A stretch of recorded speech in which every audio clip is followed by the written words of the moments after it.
Here we are at the Smite booth. I'm joined by Todd Harris, Chief Operating Officer, co-founder of Smite. That's right. So tell us a little bit about Smite. For those watching at home, obviously they see the gods throwing magic, taking shots.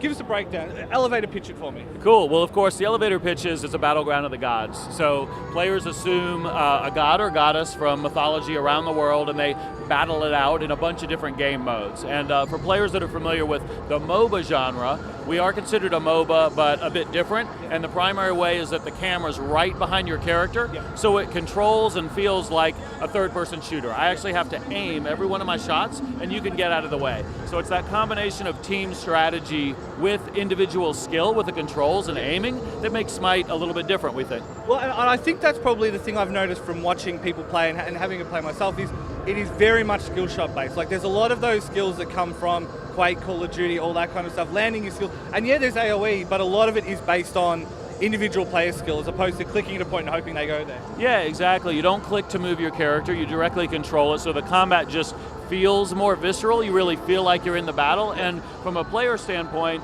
where in the other MOBAs, I mean, most of the attacks are lock-on and you don't have to aim, and there's an exception when it's a skill shot. In Smite, it's exactly flipped. So almost everything in Smite is a skill shot in MOBA terms. It basically means I've actually got to lead you with my arrows because you're moving, and even with my melee attacks, I've got to orient my cone, and I can't see behind me. I mean, your friend could be ganking me from behind, and I'm not going to see it because I don't have a bird's eye view. That really changes a lot of the game mechanics. And you mentioned the gods as well. You really have kind of gone right across the broad spectrum of mythologies. There's a bit of Egyptian, Chinese, Norse, but even stuff like Hindu. Yeah, exactly. I mean, what we did was, when we were starting Smite, we looked across the various pantheons and we looked at the original literature and art and said, which pantheons have a bunch of very interesting deities where they're battling against each other using diverse powers in the source material? And if so, we thought, hey, that could be an interesting character. We could draw inspiration on those gods and goddesses. So as you said, we started with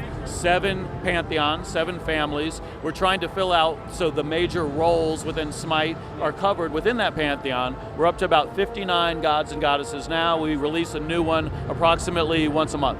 Cool. So, and speaking of which, so you guys are obviously free to play, and you people can just pick it up, play it, and they have access to the game itself. But you guys have a bit of a different twist on the free to play model.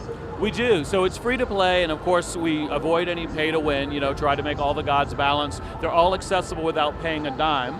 But for players that are maybe concerned, they want the gods more quickly, and they worry about how much is it going to cost me to be competitive in the scene, right? Is there an out-of-match leveling system, or is it going to cost me $100 plus to be competitive with you? So what we've done is, first of all, there's no out-of-match leveling that affects gameplay. We have a worshiper system, but it's just status. It's things like a loading frame, prestige item. And then secondly, we offer the Ultimate God Pack, which is basically a bundle where for the price of a single purchase game, with one price, you get all the gods in the game and all gods that will ever release. So you're basically future-proofed, and if you enjoy the game, you're going to be set, you're going to be able to play it competitively and not have to worry about being outspent by someone and therefore not enjoying it. And particularly in competitive stuff, I think it's important to maintain that balance where possible.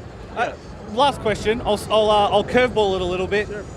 You've got the choice of any god, any fictional character, any mythological creature. Who would you personally like to see in the game? Wow, you know, at some point, I would love to see the flying spaghetti monster within Smite. I think it would be the community asks for him often, but we'll see. We have many pantheons to cover before we get to that one, so it may be a dream that I never actually reach. Yeah, it'll be a skin someone can make for you specifically. Yeah. That one for sure. Todd, thank you very much for your time. All right, thanks very much.